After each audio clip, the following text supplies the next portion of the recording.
Hey Star Warriors, StarGeek here.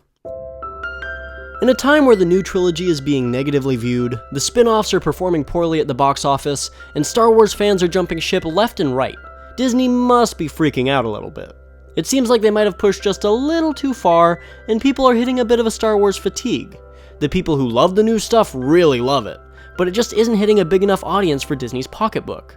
They need something new but familiar, something that everybody in the fanbase loves, and something that will make them enough money to greenlight and fund the Boss Nass anthology film. Who could possibly help them in such a time of need?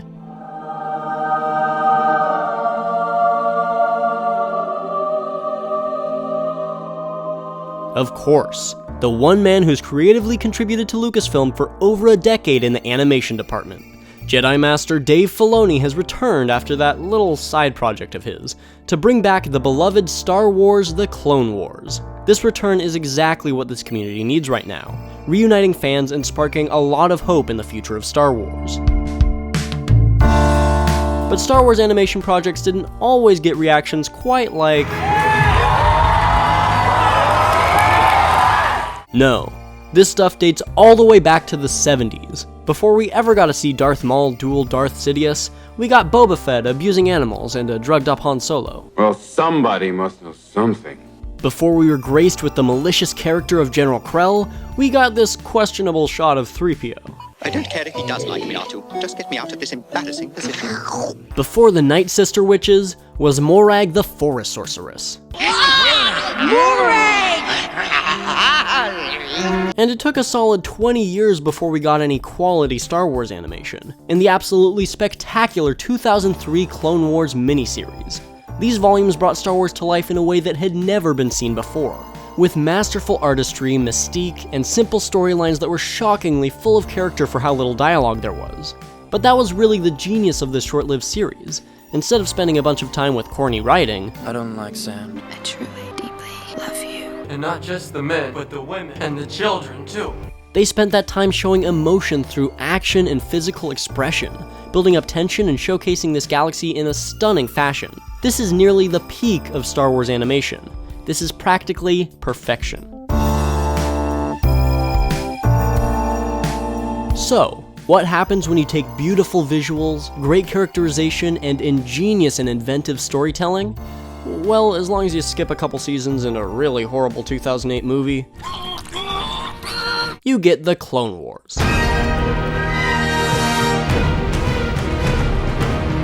While the show may have started out a bit slow, it truly began to shine the more that the writers, animators, and directors became familiar with their new medium for telling these stories. And with the generous budget straight out of George Lucas's pockets, it only became better and better as time went on. And that's one of the Clone Wars' biggest claims to fame. This is really the last project that George Lucas directly worked on related to Star Wars. Clone Wars was George Lucas's baby just as much as it was Dave Filoni's, the incredible storyteller and fan that was assigned by Lucas himself to bring the show to life. Dave drew concept art, wrote story arcs, oversaw animation, and directed the voice actors through every step of the Clone Wars existence. He nurtured this show from episodes where two astromech droids had a little slapping match, or Jar Jar Binks just balanced a bunch of plates and dishes, to episodes that addressed the morality of the Jedi Order, the importance of balance in the Force, and the loyalty given to a cause. It was all going so well. Everything is proceeding as I have foreseen. But then in late October of 2012, a new threat began to loom over the show that was entering its 6th season.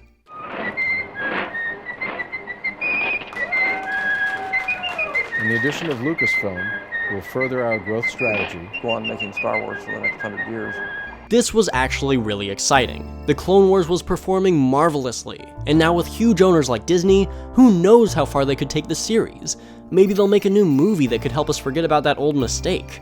Or maybe they could really amp up the budget and make the episodes an even higher quality. Maybe they'd start producing even more episodes and we can have longer seasons, or a bigger crew working on it, or more voice actors. Just a great, big, better show. Alright. I guess that's it then. Built up for over 5 years and just shut down. It's alright, it's fine, everything's fine, we're fine. Everything's perfectly alright now, we're fine, we're all fine here now, thank you. How are you? Well, at least after the show was shut down, we got these uncompleted episodes released, to see the Clone Wars in its full, pre-animatic glory. Yeah, so you can see why fans were a bit upset. And actually, these episodes are pretty cool to see. They're extremely rough visuals of what future Clone Wars episodes could have been, and I definitely recommend checking them out on StarWars.com. Fully voiced, fully plotted, kinda animated, free episodes. I'll come back to these in a bit. But still, these aren't quite what the Clone Wars fans want. Their show was completely taken away, so it's gonna need a replacement. And after spending over $4 billion to acquire this franchise, Disney decided that it's gotta be a much cheaper replacement to make up the difference. Introducing Star Wars Rebels. Directed again by Dave Filoni, this experiment within the Star Wars animation department pretty much worked out. They completed 4 seasons, built up a pretty good fan base, and even got a passable budget for their visuals at a certain point. Overall, an alright show. I'm personally not a huge fan, but it's got its ups and downs. I can talk more about Rebels another time if you'd like, but this is the Clone Wars show, so how am I gonna wrap this back around? Oh, right.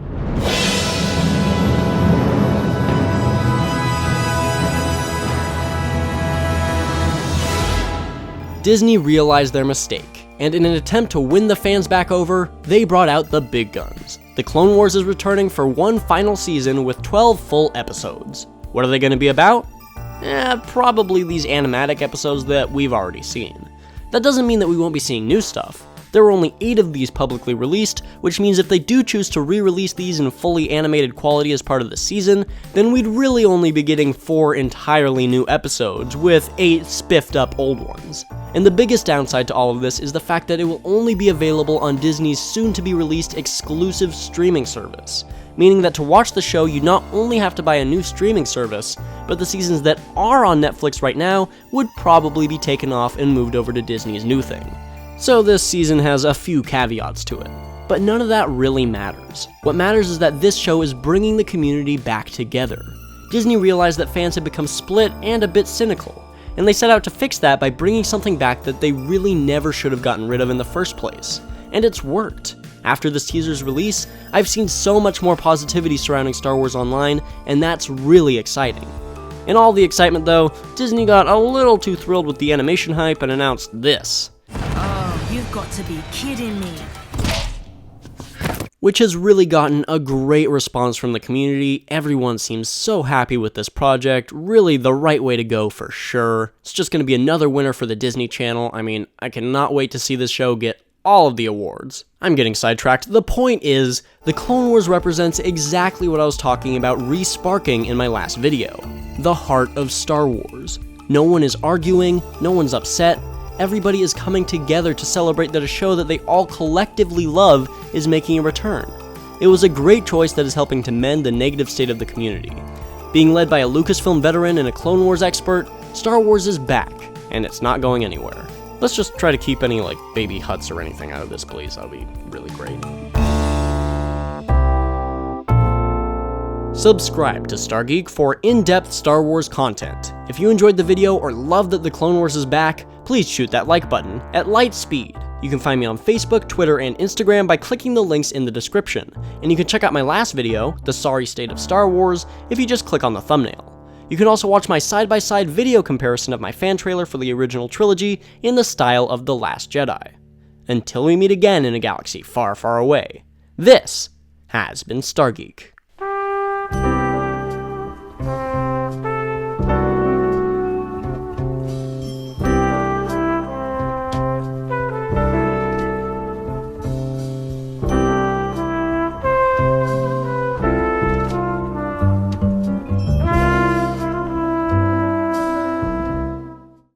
So for those of you who are longtime Star Warriors, you may remember this little video. I've talked about it briefly in the past, but long story short, it's the video that Warner Bros. Claimed as a copyright violation for including a clip from their 2008 cinematic masterpiece, and the episode that got a copyright strike on my channel. Warner Bros. And I don't really hang out anymore because of that, but anyway, I want to bring it back, because after being removed for over 3 years, it deserves to be featured on the channel again. If you guys are interested, I'd love to rewrite, re-edit, and re-upload a brand new list of my top 10 best Star Wars The Clone Wars episodes, and in spirit of that, also re-upload my top 10 scenes from A New Hope video too. The copyright censors really don't like me when it comes to my lists, apparently. Or videos about Jar Jar Binks, for that matter. Anyway, that's all for now. If you want to see this relic of a list rebooted in a similar fashion to the show's reboot itself, let me know down below. Thanks so much.